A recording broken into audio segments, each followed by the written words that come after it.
السلام علیکم ورحمۃ اللہ وبرکاتہ۔ بسم اللہ الرحمن الرحیم، الحمد للہ والصلاة والسلام علی رسول اللہ۔ محرم الحرام کے پروگراموں کی یہ جو سیریز چل رہی ہے، اس کے دوسرے بیان میں آج میں آپ کی خدمت میں حاضر ہوں، اور اس بیان کا عنوان ہے سیدنا ابو بکر صدیق رضی اللہ تعالی عنہ کی سیرت، ان کی زندگی اور خلافت راشدہ کا آغاز۔ حضور اکرم صلی اللہ علیہ وآلہ وسلم کی حیات طیبہ کے آخری ایام آپ مرض الوفات میں مبتلا ہیں۔ آپ کی طبیعت بڑی مضمحل ہوتی جا رہی۔ صورتحال یہ ہے کہ بعض موقعوں پر اللہ کے رسول صلی اللہ علیہ وآلہ وسلم کو اتنی کمزوری محسوس ہوتی ہے کہ آپ نماز پڑھانے کے لیے مسجد بھی تشریف نہیں لے جاتے۔ انہی دنوں میں آپ صلی اللہ علیہ وسلم ایک دن امت کو خطاب فرماتے ہیں۔ بخاری نے، مسلم نے اس روایت کو نقل کیا ہے۔ آپ نے امت کو جمع فرمایا اور خطاب کرتے ہوئے آپ نے یہ بات فرمائی کہ ان عبدا خیرہ اللہ بین ان یؤتیہ من زہرۃ الدنیا ما شاء وبین ما عندہ فاختار ما عندہ، کہ اللہ نے اپنے ایک بندے کو یہ اختیار دیا کہ وہ دنیا کی نعمتوں میں سے نعمتیں حاصل کرنا چاہے تو حاصل کرے، اور اللہ کے پاس جو خاص نعمتیں ہیں ان کو اختیار کرنا چاہے تو وہ نعمتیں اختیار کرے۔ تو اس بندے نے جو اللہ کے پاس نعمتیں تھیں وہ نعمتیں اختیار کریں۔ حضور صلی اللہ علیہ وآلہ وسلم نے یہ بات ارشاد فرمائی اور صحابہ کرام نے سنی، لیکن اس پورے مجمع میں ایک شخص تھا جو رونے لگا، اور وہ سمجھ گیا اس بات کا مطلب کہ یہ بات کیا ہے۔ وہ سیدنا ابو بکر صدیق رضی اللہ تعالی عنہ تھے، جو سمجھ گئے کہ حضور اکرم صلی اللہ علیہ وآلہ وسلم کی وفات کا وقت قریب ہے، اور آپ نے یہ اپنے بارے میں ارشاد فرمایا ہے کہ میں نے آخرت کو اختیار کرنی۔ اسی مرض الوفات میں یہ بات پیش آئی، اس کو بھی شیخین نے نقل کیا، بخاری نے اور مسلم نے۔ حضرت ابو موسیٰ اشعری اس روایت کے راوی ہیں کہ حضور اکرم صلی اللہ علیہ وسلم کے مرض الوفات میں جب زیادتی ہوئی تو آپ نے فرمایا مروا ابا بکر فلیصلی بالناس، ابو بکر اس کو حکم دو، ابو بکر سے کہو کہ وہ لوگوں کو نماز پڑھائیں۔ حضرت عائشہ رضی اللہ تعالی عنہ نے فرمایا کہ انہ رجل رقیق اذا قام مقامک لم یستطع ان یصلی بالناس، کہ میرے ابا جان بہت نرم دل ہیں، بہت رقیق القلب ہیں، آپ کے مقام پر کھڑے ہوں گے تو وہ روئیں گے، ان کی بس کی بات نہیں ہے۔ لیکن اللہ کے رسول صلی اللہ علیہ وسلم نے بار بار اس کی تاکید فرمائی، اور پھر فَأَتَاهُ الرَّسُولُ فَصَلَّى بِالنَّاسِ فِي حَيَاةِ النَّبِيِّ صلی اللہ علیہ وسلم۔ حضرت ابو بکر تک یہ پیغام پہنچا، اور حضرت ابو بکر رضی اللہ عنہ نے حضور اکرم صلی اللہ علیہ وسلم کی حکم کی اطاعت میں ایک عرصے تک لوگوں کو، جو بھی ایام تھے، جو بھی دن تھے، ان میں لوگوں کو نمازیں پڑھائیں۔ پھر وہ وقت آیا کہ حضور اکرم صلی اللہ علیہ وآلہ وسلم اس دنیا سے رخصت ہو گئے، آپ کی وفات ہو گئی۔ صحابہ کرام اپنے ہوش و حواس کھو بیٹھے۔ سیدنا عمر بن الخطاب رضی اللہ تعالی عنہ جیسا بہادر صحابی،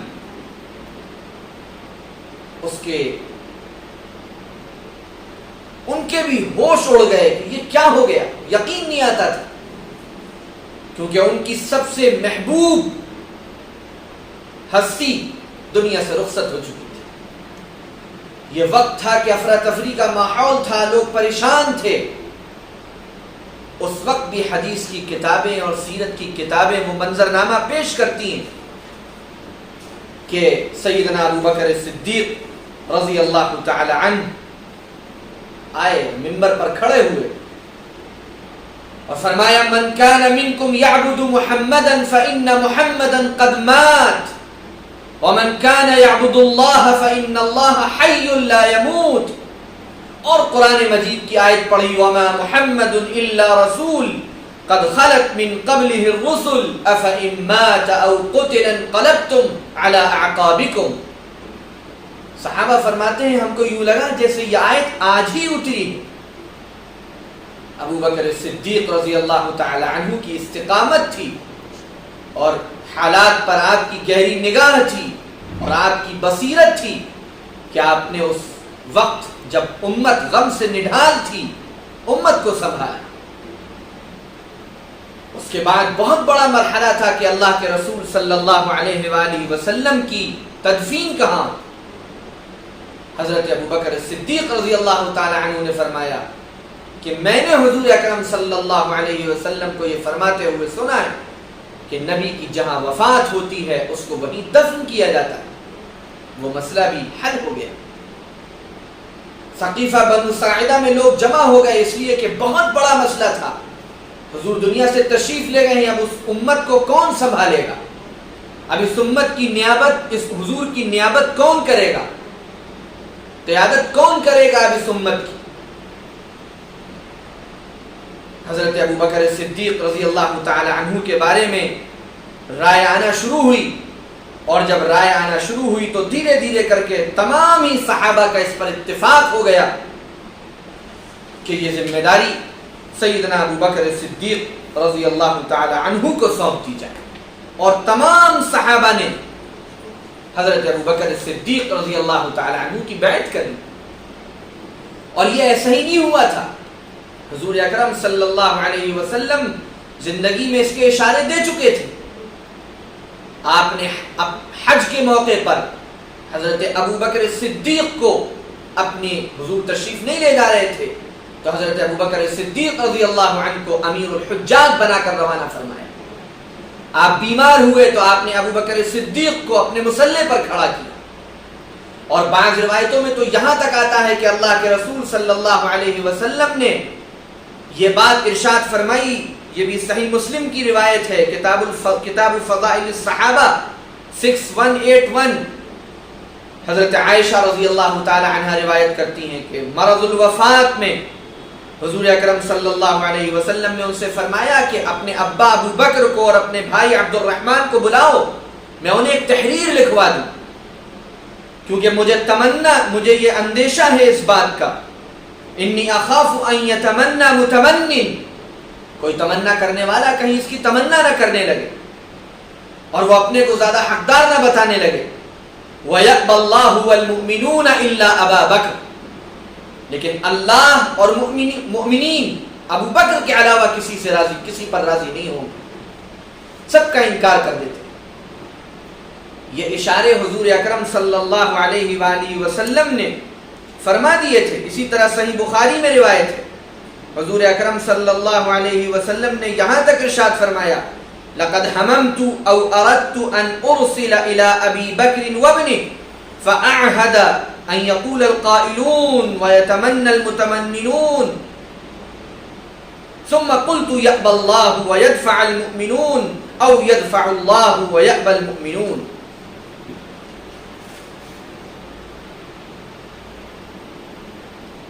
ان تمام اشارات کی روشنی میں صحابہ کرام جانتے تھے، پوری زندگی سے واقف تھے، حضرت ابو بکر صدیق رضی اللہ تعالی عنہ کو بالاتفاق خلیفہ مقرر کر لیا۔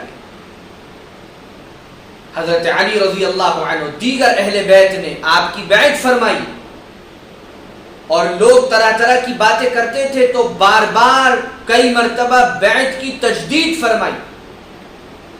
یہ جو کہا جاتا ہے کہ 6 مہینے تک حضرت علی رضی اللہ تعالی عنہ نے توقف فرمایا، محققین علماء فرماتے ہیں کہ یہ درست نہیں ہے، بلکہ لوگ طرح طرح کی باتیں کرتے تھے، اس لیے حضرت علی نے 2-3 مرتبہ تجدید بیعت فرمائی تاکہ کسی کو کسی فتنہ انگیزی کا موقع نہ ملے، کسی شرپسندی کا موقع نہ ملے۔ اب سیدنا ابو بکر صدیق رضی اللہ تعالی عنہ خلیفۃ المسلمین بن گئے، امیر المؤمنین بن گئے۔ حضور پاک علیہ الصلاۃ والسلام کے اشارے اس بارے میں موجود تھے، اور حضرت ابو بکر رضی اللہ تعالی عنہ کے فضائل، آپ کے مناقب، اس کے اشارے قرآن پاک میں موجود تھے۔ 20 احادیث میں حضور اکرم صلی اللہ علیہ وسلم نے ان کی فضیلتیں بیان فرمائی۔ میں آگے انشاءاللہ عرض کروں گا، ان کی زندگی پر بھی مختصر روشنی ڈالوں گا۔ میں نے ترتیب کچھ الگ انداز سے آج شروع کی۔ ابو بکر صدیق رضی اللہ تعالی عنہ جس وقت خلیفہ بنے، امیر المؤمنین منتخب ہوئے، پوری امت کے اتفاقی فیصلے سے چاروں طرف سے بس فوراً فتنوں کا ایک طوفان آ گیا۔ مسیلمہ کذاب اور اس جیسے 2-3 اور جھوٹے مدعیان نبوت کھڑے ہو گئے، اور بہت سے ایسے لوگ تھے اجٹ دیہاتی قسم کے، دائیں بائیں، انہوں نے دل سے اسلام قبول نہیں کیا تھا، مجبوری میں اسلام کا لبادہ اوڑھے ہوئے تھے، منافق قسم کے لوگ، انہوں نے فوراً ارتداد کا راستہ اختیار کر لیا، مسیلمہ کذاب کے ساتھ مل گئے، دیگر اور جو مدعیان نبوت تھے وہ ان کے ساتھ کھڑے ہو گئے۔ دوسرا فتنہ یہ آیا کہ زکوٰۃ کا انکار کرنے والے کھڑے ہو گئے، ایک طرح سے بالکل یلغار ہو گئی۔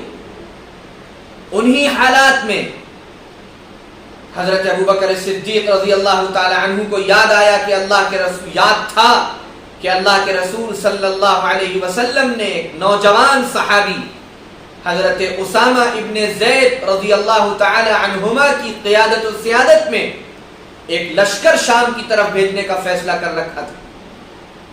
حضرت ابو بکر صدیق رضی اللہ تعالی عنہ نے فرمایا کہ میں اس لشکر کو روانہ کروں گا۔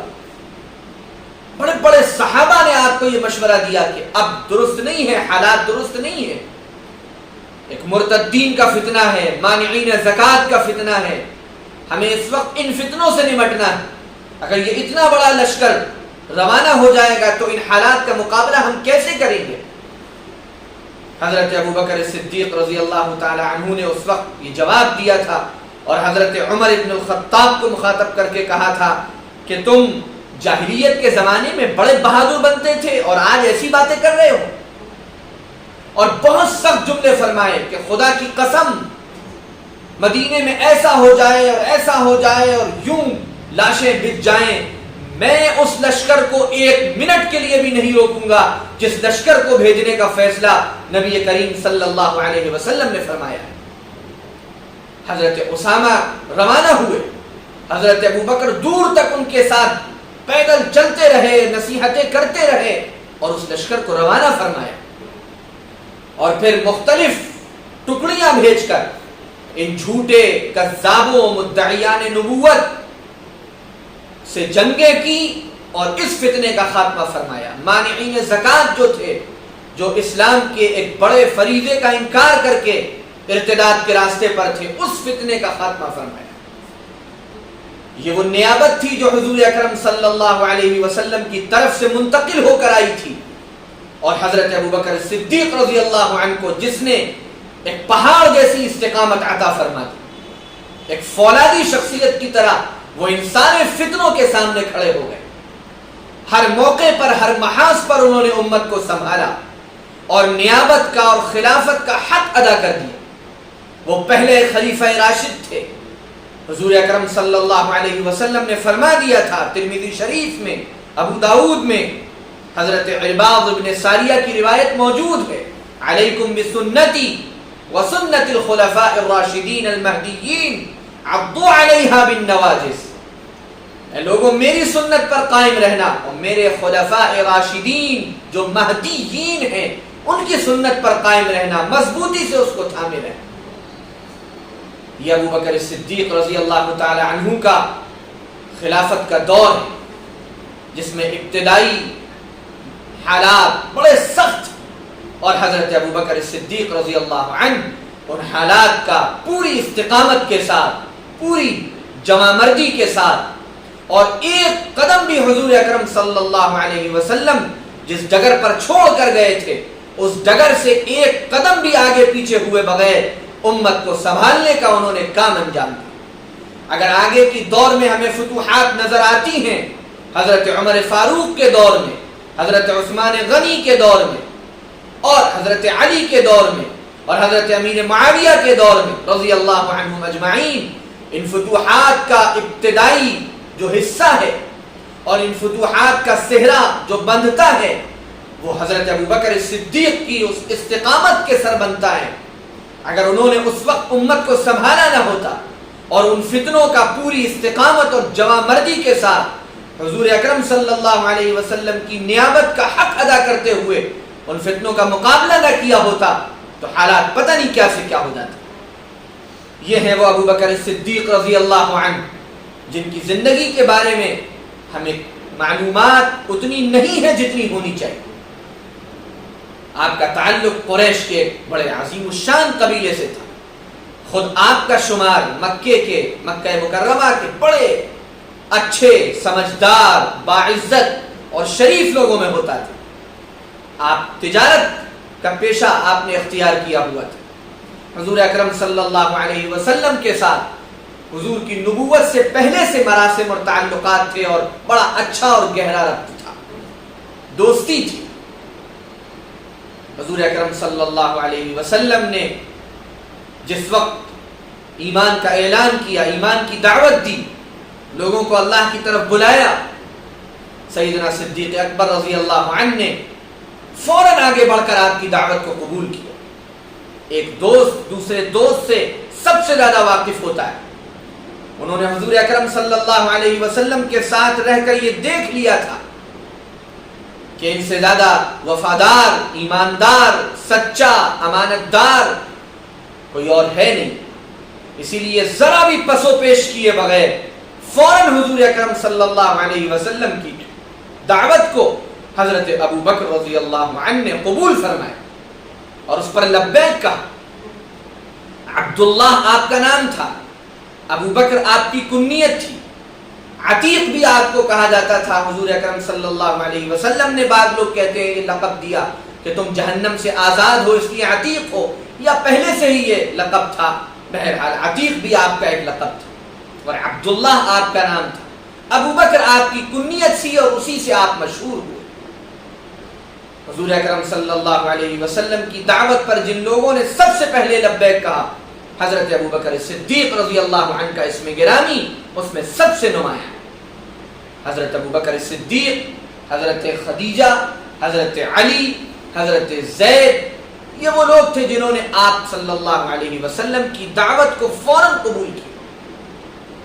اس کے بعد حضرت ابو بکر صدیق رضی اللہ تعالی عنہ خاموش نہیں بیٹھے، بلکہ حضور اکرم صلی اللہ علیہ وسلم کی اسی دعوت کو انہوں نے دوسرے لوگوں تک پہنچانا شروع کیا، اور آپ ہی کی محنت تھی اور آپ ہی کی دعوت تھی اور آپ ہی کا اخلاص تھا کہ آپ کی اس دعوت کے نتیجے میں حضرت عثمان ابن عفان، حضرت زبیر ابن العوام، حضرت عبد الرحمن ابن عوف، حضرت سعد ابن ابی وقاص، حضرت طلحہ، حضرت عثمان ابن مظعون، حضرت ابو عبیدہ، حضرت ابو سلمہ، حضرت خالد ابن سعید رضی اللہ عنہم اجمعین، یہ سب مسلمان ہوتے چلے۔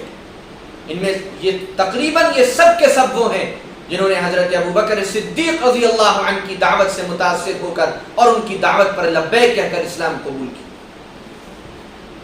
ہر قدم پر حضور اکرم صلی اللہ علیہ وسلم کے جو ساتھ ہے، ہر قدم پر اپنی دوستی کا جو حق نبھا رہا ہے، ہر قدم پر جو جانثاری اور وفاداری کے سب سے اعلیٰ ترین مثالیں قائم کر رہا ہے، وہ کوئی اور نہیں سیدنا ابو بکر صدیق رضی اللہ تعالی عنہ۔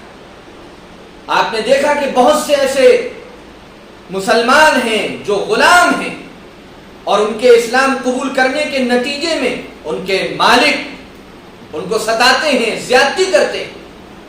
حضرت ابو بکر صدیق رضی اللہ عنہ نے اپنا پیسہ خرچ کر کے، اپنا مال خرچ کر کے ان کو آزاد کرایا، حضرت بلال رضی اللہ تعالی عنہ کا نام ان میں سر فہرست. اس کے علاوہ حضرت عامر، حضرت صہیب رومی، حضرت نہدیہ، حضرت زنیرہ رضی اللہ عنہم اجمعین، یہ وہ لوگ ہیں جو حضرت ابوبکر صدیق رضی اللہ تعالی عنہ کی بدولت جن کو آزادی نصیب ہوئی اور کھل کر اسلام پر عمل کرنے کا ان کو موقع ملا. حضور اکرم صلی اللہ علیہ وسلم پر بہت سے موقعوں پر کفار و مشرکین ٹوٹ پڑے، دوڑ کر بھاگ کر آ کر اپنے آپ کو خطرے میں ڈال کر حضور اکرم صلی اللہ علیہ وسلم کی حفاظت کرنے کا کام اس وقت حضرت ابوبکر صدیق رضی اللہ تعالی عنہ نے انجام دی. ایسی دوستی، ایسی پکی دوستی، ایسی جانثاری، ایسی وفاداری تھی کہ حضور اکرم صلی اللہ علیہ وسلم روزانہ آپ کے گھر تشریف لے جایا کرتے تھے، آپ کو اپنا سب سے بڑا رازدار بنائے ہوئے تھے، آپ کو اپنا سب سے بڑا دوست بنائے ہوئے تھے، ہر کام میں آپ کا مشورہ لیتے تھے اور آپ ہر وقت رفیق رہتے تھے، ساتھ رہتے تھے اور ایک چٹان بن کر حضور اکرم صلی اللہ علیہ وسلم کے ارد گرد کھڑے رہتے تھے. جانثاری اور وفاداری کے یہی زمزمے تھے اور جانثاری اور وفاداری کے یہی جذبات تھے کہ جب ہجرت کا وقت آیا بہت سے لوگ اسلام قبول کر چکے تھے، لیکن کسی کو تو حضور کا ساتھی بننا تھا، کسی کو تو حضور کا رفیق سفر بننا تھا. اس عظیم الشان سفر کے لیے، رفاقت کے لیے، خدمت کے لیے انتخاب ہوا تو وہ انتخاب بھی ابوبکر صدیق کا. حضور اکرم صلی اللہ علیہ وسلم نے ان کو اپنے ساتھ اپنا رفیق سفر بنایا اور پھر قرآن کی آیت میں ابوبکر صدیق کا عظیم ترین مقام قیامت تک کے لیے درج ہو گیا. غار ثور پر جب پہنچے ہیں ابوبکر صدیق پہلے اندر داخل ہوئے اور اندر صفائی کی کہ میرے آقا تشریف لانے والے. پھر اللہ کے رسول صلی اللہ علیہ وسلم کو اندر بلایا. جب اندر یہ دونوں موجود تھے باہر دشمن ڈھونڈتے ہوئے آ گئے، پیروں کی آہٹ سنائی دینے لگی. ابوبکر صدیق کو خوف ہوا کہ کیا ہوگا. اپنی ذات کا خوف نہیں تھا، خوف تھا محمد رسول اللہ صلی اللہ علیہ وسلم کے بارے میں کہ کہیں آپ کو کوئی تکلیف نہ پہنچ جائے. تاریخی جملہ حضور اکرم صلی اللہ علیہ وسلم نے ارشاد فرمایا جس نے قرآن میں ابوبکر کے مقام کو درج کر دیا. فرمایا اذ یقول لصاحبہ، دیگر لوگوں کو بھی حضور کی صحبت ملی ہے لیکن ابوبکر کی وہ شان ہے کہ ابوبکر کی صحابیت اور ابوبکر کی وہ پاکیزہ صحبت، اس کا تذکرہ قرآن میں نقل کیا گیا کہ حضور نے اپنے ساتھی سے یہ بات فرمائی لا تحزن ان اللہ معنا. ابوبکر غمزدہ مت ہو، ڈرو مت، خوف مت کرو، اللہ ہمارے ساتھ ہے، ہم دونوں کے ساتھ. معنا جمع کا صیغہ ہے، اللہ ہم دونوں کے ساتھ. حضور کو مکہ مکرمہ کے وہ سارے احوال معلوم تھے کہ کس طرح اس شخص نے ہر موقع پر میرے لیے جانثاری اور وفاداری کی وہ مثالیں قائم کی ہیں جس کی اور دوسری مثال نہیں ملتی. ہر موقع پر تصدیق کا حق ادا کر دیا. جتنے واقعات آتے مشرکین آ کر پوچھتے ابوبکر کوئی ایسا کہے ویسا کہے، ابوبکر کہتے بتاؤ یہ کس نے کہا ہے؟ کہا کہ تمہارے دوست کہتے ہیں. فرمایا وہ کہتے ہیں تو بالکل سچ کہتے ہیں. ہر موقع پر حضور اکرم صلی اللہ علیہ وسلم کی ہر بات کی تصدیق کرنے والی ذات ابوبکر صدیق کی ذات. یہ بلند ترین مقام، یہ ارفع اور اعلیٰ مقام اللہ نے ابوبکر صدیق رضی اللہ عنہ کو عطا فرمایا. مدینہ طیبہ تشریف لائے، یہاں پر بھی وہی رفاقت، یہاں پر بھی وہی جانثاری، یہاں پر بھی وہی عشق اور محبت کی آخری مثالیں قائم کرنا. ایک جملہ بھی آپ کی زبان سے تاریخ کے اوراق میں ایسا نہیں ملتا کہ جو جملہ حضور پاک علیہ الصلاۃ والسلام کے مزاج اور آپ کی طبیعت کے خلاف بھی کبھی آپ نے بولا. ایک قدم کبھی آپ صلی اللہ علیہ وسلم کی مرضی کے خلاف آپ کا اٹھاؤ. سرتاپا اطاعت، سرتاپا اتباع، سرتاپا عشق، سرتاپا محبت، سرتاپا جانثاری، سرتاپا وفاداری سیدنا ابوبکر صدیق کی ذات عالی تھی. ہر موقع پر سب سے آگے، ہر موقع پر پیش، ہر موقع پر محبت اور جانثاری کی مثالیں قائم فرماتے تھے. مال خرچ کرنے کی باری آتی تھی، مشہور واقعہ ہے، حدیث کی کتابوں میں موجود ہے، شاید فضائل کے بعد میں وہ حدیث آئے بھی. حضرت عمر نے فرمایا کہ آج تو میں ابوبکر سے آگے نکل جاؤں گا، آدھا مال لے کر آ گئے. تھوڑی دیر بعد ابوبکر صدیق آئے اور لا کر ڈال دیا. حضور نے فرمایا عمر تم کیا لائے؟ فرمایا یا رسول اللہ آدھا مال لے آیا ہوں، آدھا گھر پہ چھوڑ کے آیا. اے ابوبکر تم کیا لائے؟ فرمایا یا رسول اللہ سب لے آیا ہوں، اللہ کا اور اللہ کے رسول کا نام چھوڑ کر آیا. حضرت عمر فرماتے ہیں میں سمجھ گیا کہ میں ابوبکر سے آگے کبھی نہیں نکل سکتا. پوری امت کا اسی لیے اس پر اتفاق ہے کہ ترتیب خلافت ہی ترتیب افضلیت ہے. انبیاء کرام کی جماعت کے بعد تمام انسانوں میں سب سے افضل اور اعلیٰ، سب سے برتر، سب سے نیک اور برگزیدہ حضرت ابوبکر صدیق رضی اللہ عنہ، پھر حضرت عمر فاروق رضی اللہ عنہ، پھر حضرت عثمان غنی رضی اللہ عنہ، پھر حضرت علی المرتضی رضی اللہ تعالی عنہ.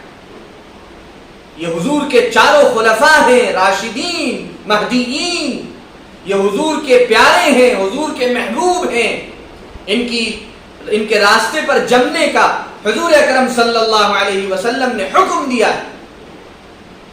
ان کی خلافت کے دور کو حضور پاک صلی اللہ علیہ وسلم کی طرف سے سندیں حاصل ہیں.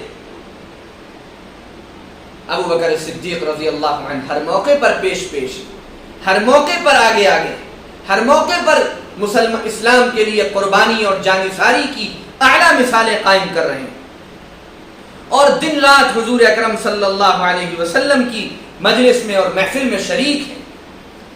آپ کی ایک بڑی سعادت یہ ہے کہ آپ کی بیٹی حضرت عائشہ صدیقہ رضی اللہ عنہا حضور اکرم صلی اللہ علیہ وسلم کے نکاح میں ہیں، اور آپ کی نہایت ہی محبوب بیوی ہیں. اس رشتے سے آپ حضور اکرم صلی اللہ علیہ وسلم کے سسر ہیں. اب سن لیجئے حضرت ابوبکر صدیق رضی اللہ تعالی عنہ کے فضائل. میں نے کوئی عوامی اور عمومی انداز کی کوئی تقریر نہیں کی ہے، پوائنٹ کے ساتھ صرف بات کی ہے کہ ابوبکر صدیق کون ہیں، ان کی کیا قربانیاں ہیں، انہوں نے اسلام کے لیے کیا کچھ کیا ہے. ان حدیثوں سے پتہ چلے گا حضور اکرم صلی اللہ علیہ وسلم نے کتنا بلند مقام ابوبکر صدیق کو عطا فرمایا. صحیحین کی روایت ہے، بخاری اور مسلم میں یہ روایت موجود ہے. حضرت ابو سعید خدری رضی اللہ عنہ اس کے راوی، حضور اکرم صلی اللہ علیہ وسلم نے ارشاد فرمایا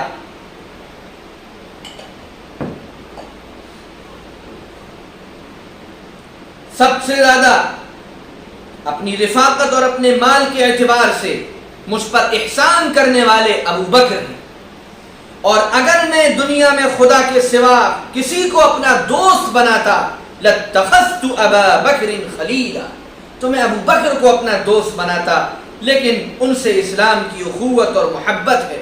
اور پھر آپ نے فرمایا کہ میری اس مسجد میں صرف ابو بکر کا دروازہ اور ابو بکر کی کھڑکی باقی رکھی جائے، باقی سب کے دروازے اور کھڑکیاں بند کر دی جائیں.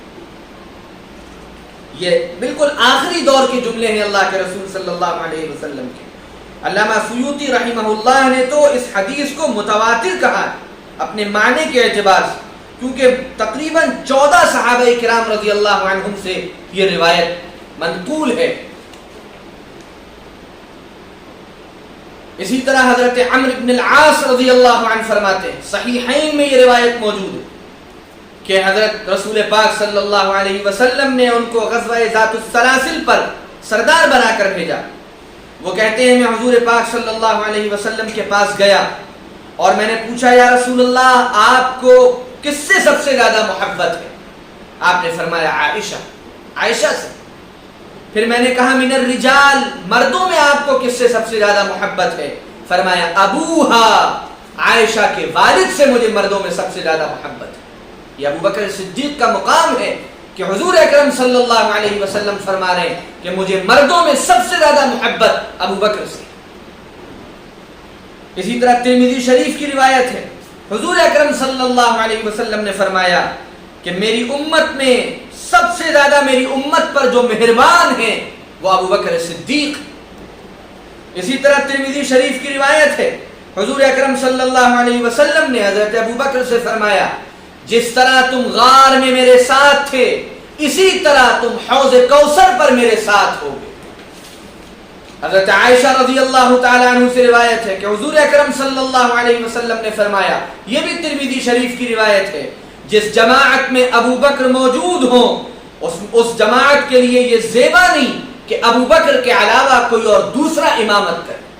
یعنی ابو بکر اتنے افضل ہیں، اتنے اعلیٰ ہیں، ان کا مقام اتنا بلند ہے، ان کی شان اتنی زبردست ہے کہ ان کے موجود ہوتے ہوئے کسی اور کے لیے یہ بات زیبا نہیں دیتی کہ وہ نماز کی امامت کرے. اسی طرح صحیحین میں روایت ہے کہ اللہ کے رسول صلی اللہ علیہ وسلم کے پاس ایک عورت آئی، حضرت جبیر ابن مطعم اس کے راوی ہیں رضی اللہ عنہ، اور اس نے اللہ کے رسول صلی اللہ علیہ وسلم سے کسی معاملے میں گفتگو کی. آپ نے اس کو حکم دیا کہ پھر آنا. اس نے کہا یا رسول اللہ اگر میں پھر آؤں اور آپ کو نہ پاؤں تو، یعنی آپ دنیا سے رخصت ہو چکے ہوں یا آپ موجود نہ ہوں تو پھر میں کس کے پاس جاؤں؟ اللہ کے رسول صلی اللہ علیہ وسلم نے فرمایا ابو بکر کے پاس جانا. یہ ساری چیزیں حضرت ابو بکر کی خلافت پر اشارہ کر رہی تھی. حضرت ابو بکر کی خلافت کی طرف حضور پاک علیہ الصلاۃ والسلام کے واضح اشارے تھے کہ میرے بعد جو مقام ہے وہ ابو بکر کا ہے. میرے بعد اس امت کو اگر کسی کی قیادت اور سیادت کو اس طرح تسلیم کرنا ہے کہ اس کو اپنا خلیفہ بنائے، اس کو اپنا ذمہ دار بنائے، اس کو اپنا امیر بنائے، تو مسلمانوں کی ذمہ داری ہے کہ وہ ابو بکر صدیق کی خلافت پر متفق. لہذا پوری امت کا اس پر اتفاق ہوا. تمام صحابہ کرام نے، اہل بیت نے، سب نے حضرت ابو بکر صدیق رضی اللہ تعالی عنہ کی قیادت کو، آپ کی امارت کو، آپ کی خلافت کو بدل و جان قبول کیا، برضا قبول کیا اور ہمیشہ اطاعت کا، سمع و طاعت کا معاملہ فرمایا.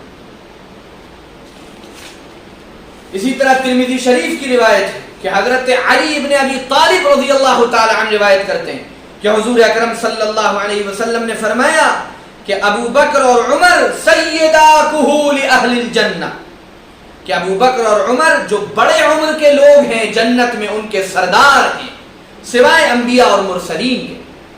جس طرح حضرات حسنین کریمین رضی اللہ عنہما سیدہ شباب اہل الجنہ ہیں، اسی طرح ابو بکر اور عمر سیدہ کہول اہل الجنہ ہیں، جنت میں بڑی عمر کے جو لوگ ہیں ان کے سردار.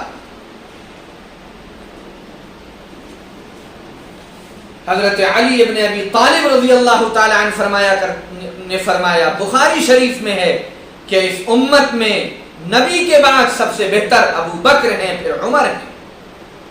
ازالۃ الخفر اور منہاج السنہ میں بھی اس روایت کو نقل کیا گیا ہے. صحیح بخاری میں حضرت ابن عمر رضی اللہ تعالی عنہ فرماتے ہیں کہ ہم لوگ حضور پاک صلی اللہ علیہ وسلم کی حیات میں ہی یہ بات کہتے تھے کہ حضور کے امت میں آپ کے بعد سب سے افضل ابو بکر ہیں اور عمر ہیں. حضرت حذیفہ فرماتے ہیں کہ حضور اکرم صلی اللہ علیہ وسلم نے ارشاد فرمایا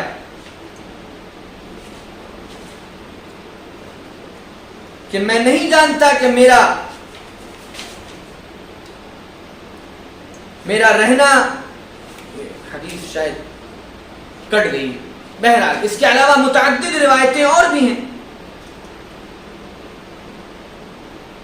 ترمذی کی روایت ہے کہ حضرت ابو ہریرہ راوی ہیں، حضور پاک صلی اللہ علیہ وسلم نے فرمایا کوئی ایسا شخص نہیں جس نے ہمارے ساتھ حسن سلوک کیا ہو، کچھ ہم کو دیا ہو اور پھر ہم نے اس کی مکافات نہ کر دی ہو، یعنی اس کا بدلہ اس کو نہ دے دیا ہو، سوائے ابو بکر کے، کہ ابو بکر نے ہمارے ساتھ جو احسان کیا ہے اس کی مکافات اللہ ہی کرے.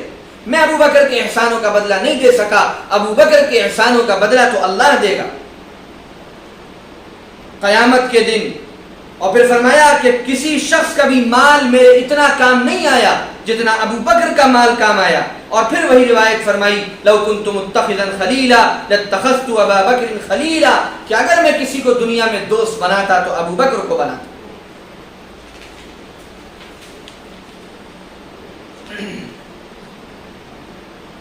ایک مرتبہ حضرت ابو ہریرہ رضی اللہ تعالی عنہ فرماتے ہیں کہ رسول اللہ صلی اللہ علیہ وسلم نے ارشاد فرمایا، ابو داؤد شریف کی روایت ہے کہ جبرائیل میرے پاس آئے، میرا ہاتھ پکڑا اور مجھے جنت کا وہ دروازہ دکھایا جس سے میری امت کا جنت میں داخلہ ہو۔ حضرت ابو بکر نے عرض کیا، یا رسول اللہ، میرے دل میں یہ آرزو پیدا ہوئی کہ میں بھی اس وقت حضور کے ساتھ ہوتا اور میں بھی اس دروازے کو دیکھتا۔ حضور صلی اللہ علیہ وسلم نے ارشاد فرمایا، اما انک یا ابا بکر اول من يدخل الجنة من امتی، ابو بکر تمہیں معلوم ہونا چاہیے کہ تم میری امت میں سب سے پہلے جنت میں داخل ہو۔